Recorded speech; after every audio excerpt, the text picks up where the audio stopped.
Awesome music videos, and it's happening right here on the Gospel Cruise. That one was my daughter's selection, so if you didn't like it, it wasn't me. It's because of her coppola instincts. You know how it is when, you used to play around at the Black Mountain and, kulava, karya, so karya. You know what I mean? Yeah? Yeah? What? You seriously don't want to get me started. I'm trained with a child. Trust me. Okay, say something in Nyanja. Ulibwanje. Okay, mwawina. Coppola people don't like speaking Nyanja. The moment you bring that up, sharp. Okay, beautiful. So our first and only guest is in the building. She's got an amazing album, and first time I heard of her, a funny story. They were editing something in our edit suite. Nishim Kirai, are you even paying attention? I'm paying attention. Okay, so they're editing something, and then this lady walks into the room and looks at, I think she had an interview somewhere else. So they look at her face on screen being edited, and then the lady just says, I like her. What's her name? So the other person that was editing was like, oh, her name is Chola, she's actually a gospel artist. And then it's like, I like her, like she's just got a sweet spirit, So like I got into the conversation, in Indinapa Mulomo. I'm just like, but how can you say you like somebody's personality and you think they've got a sweet persona and they're just seeing them on screen? So I'm like, Chola, do you have a sweet personality? Yes. Yeah. If I'm able to tell, people are the ones that Okay, look at my daughter. Does she have a sweet personality? She has. Yeah. A very beautiful daughter you have there. Yeah, she gets it from her dad. Oh, Lord, no. Yeah. All right. Beautiful. It's a great album. What is the inspiration behind it? The inspiration behind Lekeni Wende. What does that mean, first of all? Let it move. Okay. Let the Spirit of the living God move. Yeah, when I was working on it, I didn't even know why this word Lekeni Wende kept coming. I never knew that we'll reach a time when it will be so relevant, the gassing, the mob justice and everything. But the Spirit of the living God was always ministering to me, sing a song for Zambia. And the words that used to come were Lekeni Wende. So I was saying, God, but what does this mean? And he took me to Chronicles, where it says, if my people which are called by my name shall humble themselves and pray and seek my face and turn away from their wicked ways, then I will hear from heaven. So it just came out like that, and I went to my producer Nico. I told him I have this song, and he says it's a powerful song, but how come, what are you thinking about right now? It was last year in August. I didn't even know that there will come a time when it will be so relevant. And it has really been a prayer. I mean, a lot of people have been inspired by it. People have been praying while listening to this song. And I'm so happy that sanity has been restored in our nation. Okay. Although it still lives on because we still need to continue. We are a Christian nation who don't need to stop praying. Okay. Yes. Beautiful. So you also have an amazing video to it, eh? Yes. Awesome. So you know what? Let's get to watch that music video, even as we reflect on the music and get to celebrate Christ right here on the Gospel Cruise. Awesome video, all things great, all things spiritual. You know how we love great things right here on the Gospel Cruise. And yeah, that's Chola over there. Great artist, locations are on point, the message is relevant to this generation, knowing that we need to stand in the gap for Zambia, and keep that spirit moving, keep the faith moving, don't give up. My daughter, did you like the video? I loved the video. It was an amazing video. You loved it, huh? I loved it. Okay. I see you're shaking your head on the camera there. Okay. I totally agree. Yes. Okay. Good stuff. Chola, it's your first time debuting on the show. Tell us a bit about your upbringing. Well, my upbringing was so interesting, I I get emotional when I think about how God has brought me from where He got me up to here. Quite all right, I was a church girl, going to Sunday school with my elder sister who was a Sunday school teacher. That's why I learned a lot about God. But there came a time when I was a teenager. Okay, so now the passion to do music, to sing, was also growing inside of me.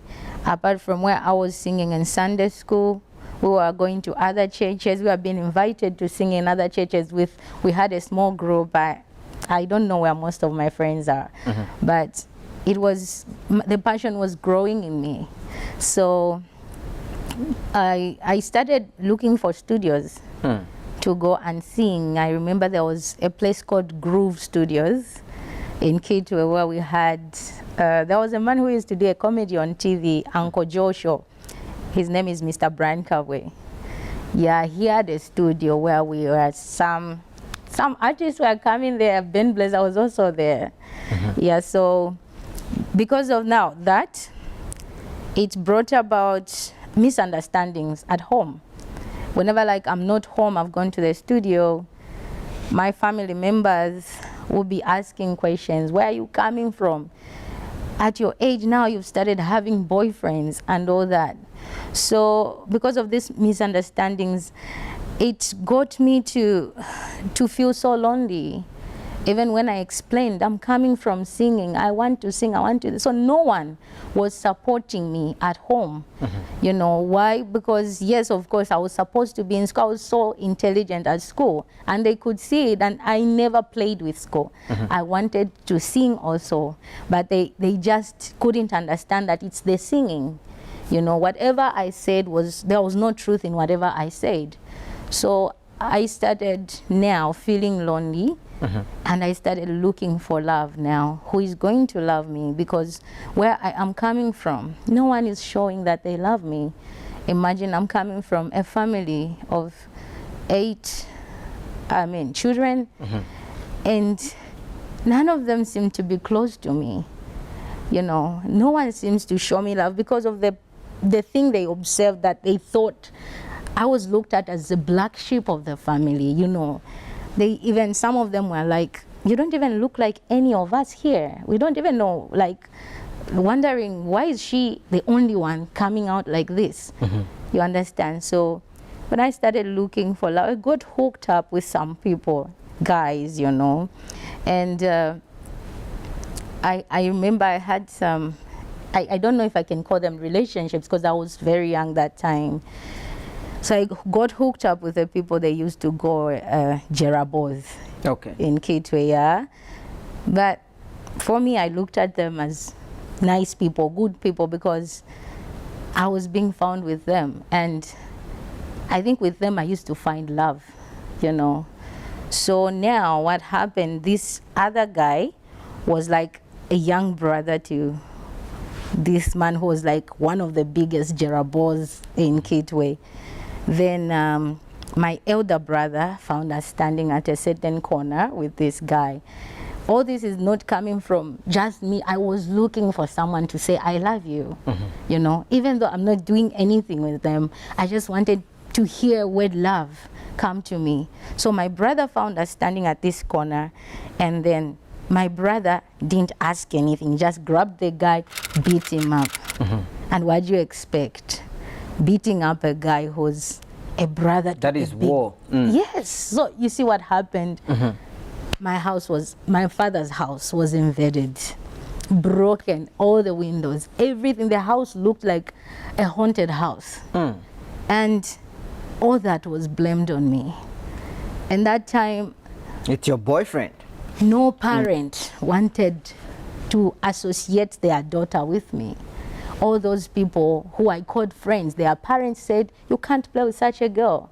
I was just a black sheep, because the names they were calling me, Tomfwa, you know, all those words were on me.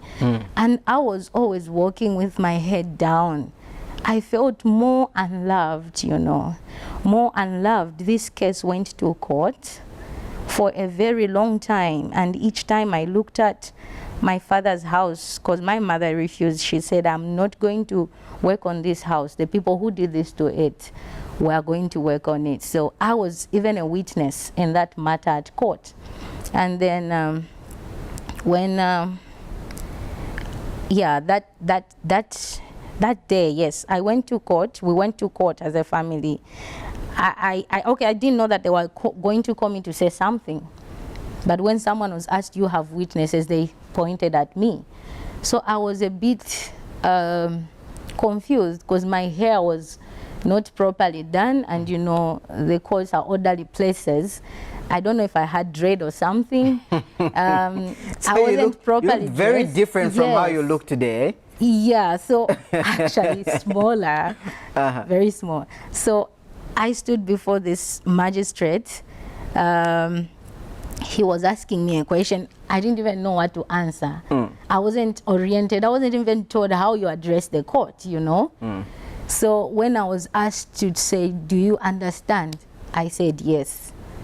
I didn't know that that was disrespectful. No one told me this. And the lawyer from the other side, okay, it was just a trying time for my life, you know.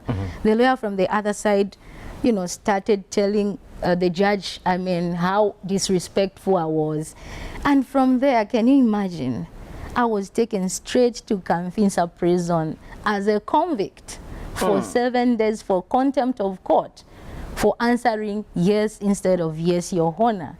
So, you know, to me, I did nothing. But I think God was always, you know, the losing of friends, the going to prison. I think I learned a lot from that, and God was setting me apart for such a time when I will be relevant. Because I can testify today that most of the people where I am coming from, they never expected to see that I would even finish my degree. Wow. I was looked at as a person who really lost her way. So how old were you when you went to prison?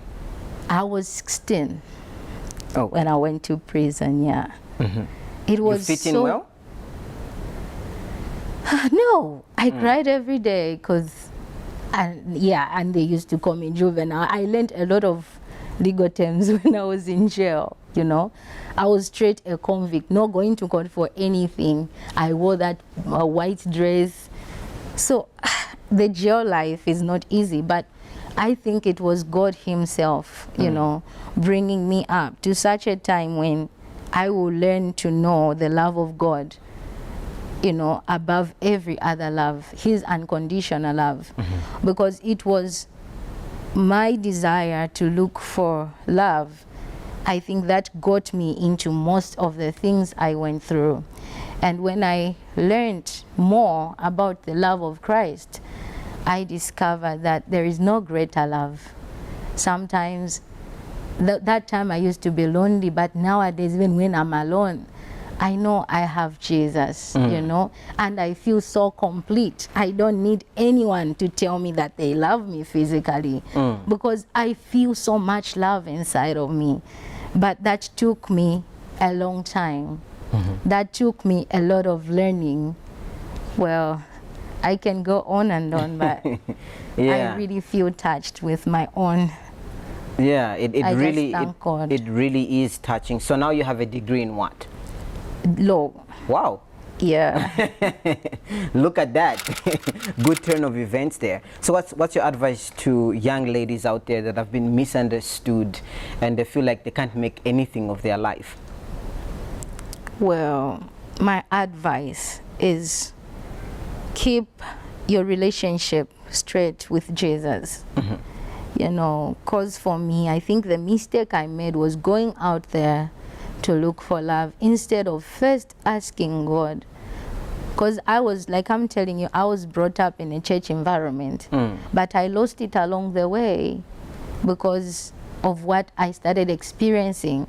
I forgot that I'm supposed to go back to Jesus and explain, because he says, come and let us reason together.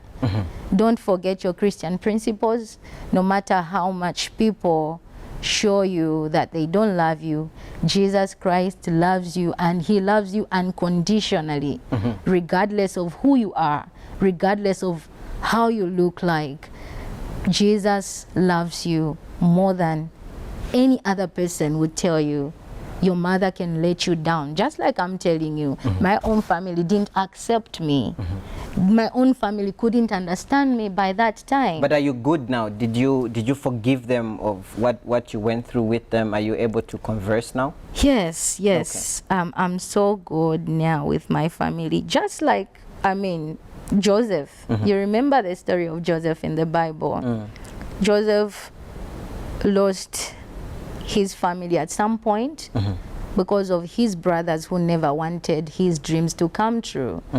They thought they were killing him, but the time came when they really wanted help, and it was him who offered them that help. I'm talking about Joseph in the Bible. Yeah. So when they met, they felt so bad. To them, they felt so bad. What we did to our brother was not good. And Reuben was even telling them, didn't I tell you not to do this to our young brother? But when Joseph saw that these guys were guilty, he just said, no, you guys were doing it in your human way because you didn't understand what God had prepared. God was preparing me for such a time to save your lives. Had you not done this to me, maybe I wouldn't be at the palace to even offer you help. So I've let it go because I've now come to understand that God's plan for my life is bigger than whatever I thought I was going through. On my side, I thought I was cursed, actually, but I wasn't cursed. God was preparing me. You know, when God has called you to do something, you have to be ready to lose a lot of things, friendships, love from family, because God is setting you apart. Sometimes God doesn't want you to mingle with people who don't have a like mind with you. And at this time, I really understand my family. We are so good. Okay. We are so good. I love that. So somebody who wants to connect with you, they're going through a similar issue and want to connect with you on social media and obviously get your project. How do they look for you on Facebook? Yeah, just search for Chola Kanyanta and follow me there. Okay. Follow me on Facebook, search for Chola Kanyanta. I think I only have Facebook. Okay. For now, yeah. And to those who want to buy the CD, this album is even online. You know, things have been simplified nowadays. You can buy online, just search for Chola Kanyanta, then an option will come where if you want to buy the CD, if you want to connect with me on Facebook, and if you want to watch also my video, just go to Google. Google will answer all your questions. Yeah, so true. I think we need to get heading. I want you to have a chat with my play daughter. I've been seeing her with boys too much. Oh, okay. Yeah, so like before you head out home, maybe we can let's just go. I see a different boy chatting with her. I think you can sit down and Are just you being serious? you can do that for me, right? Anyway, even if you I don't want abandon that me, Jerabo.